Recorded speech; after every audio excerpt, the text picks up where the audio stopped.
Hi everyone, my name is Robert Welsh. I'm an account development rep here at Nutanix.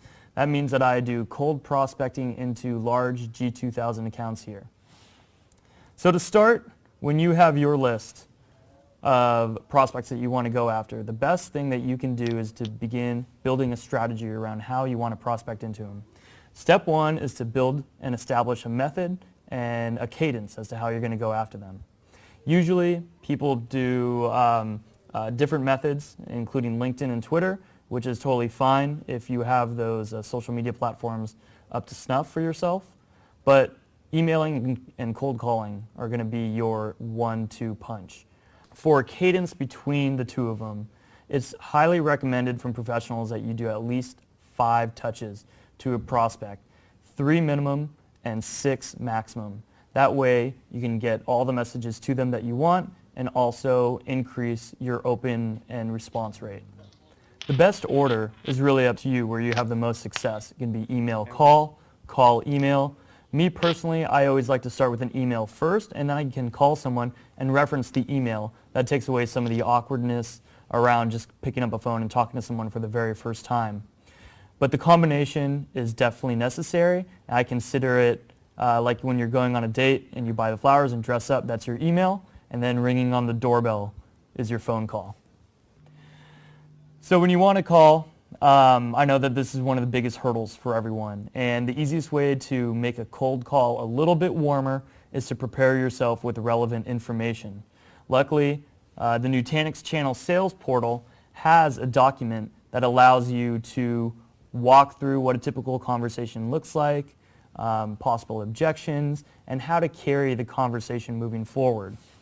So step 2 is getting comfortable on the phone. You can see here the document is right at the top of the sales portal, and it has very useful resources such as how to talk when someone says that they've never heard of Nutanix, or discuss whether or not we're a hardware or software platform, or talk about the history of the company and whether or not we're public or private. Now, if you are lucky enough to have a good conversation with the prospect and you can qualify them there, they have questions down at the bottom as well, including things such as what vendors are you using for your environment today? Are you virtualized? Are there any type of cloud services? And do you have any existing projects where you'd like to evaluate Nutanix? Also on the sales portal, which you'll find right below the telesales document, is a section entitled Supporting Your Sale with Market Data and References.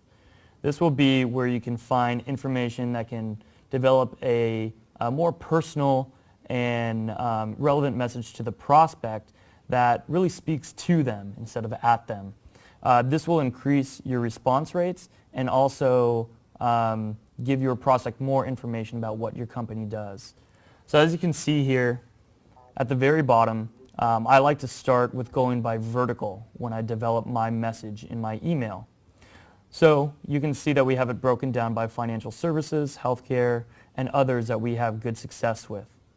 In my second email, my second touch point to a prospect, I generally go with a case study, hard data that shows Nutanix success that we've had with a customer. And finally, and probably the most powerful thing that you can deliver to any prospect when you're emailing them, is a third-party report validating Nutanix's place in the market, the success that we've had, and really for many people trying to buy products out there, these third-party reports are where they go to make a final decision. So that's why I like to go in that 1, 2, 3 process. So this is what one of my typical prospecting emails looks like. As you can see in the subject line, I like to keep it short, to the point, and try to maybe reference a voicemail that I sent to the prospect, or tell them exactly what I want from them, a meeting, or I want to tell them that I'm going to lower the TCO of their data center. Now in the meat of the email, I try to keep it 3 sentences maximum. The first sentence, after I introduce myself to the prospect or I say hello, I tell them I'm reaching out for a quick meeting, show them exactly what I want. Now the second sentence is where I like to put the meat and the relevant information to the prospect. You can see here I highlighted it in red to make it easier for you to see. But what you'll do is you'll choose one of these three sentences. So as I referenced in my last slide, you can choose number 1 here for talking about verticals, healthcare companies similar to you like St. Luke's and Blue Cross.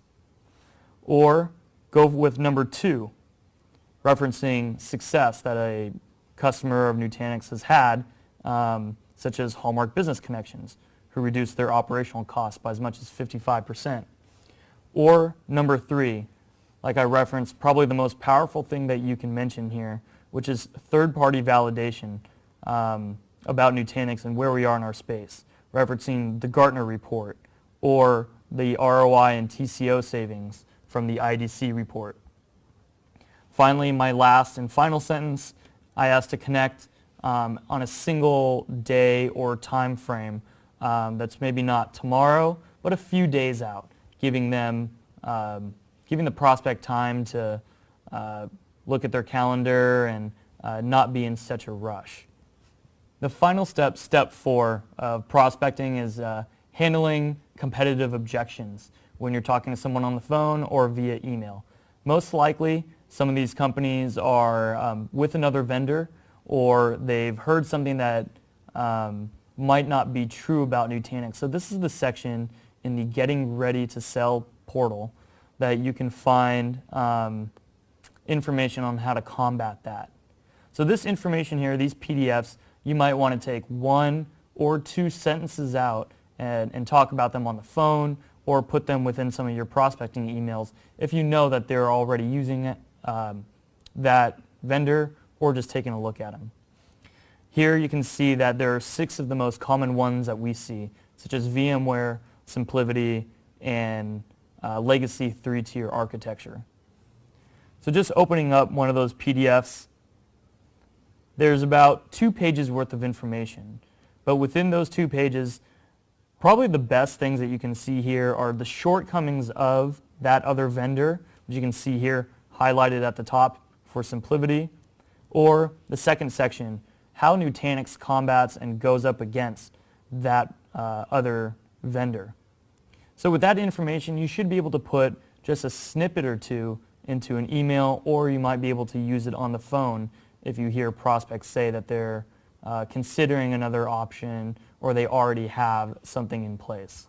So with those 4 steps, you should be able to develop good messaging to a list of prospects that you're trying to go after.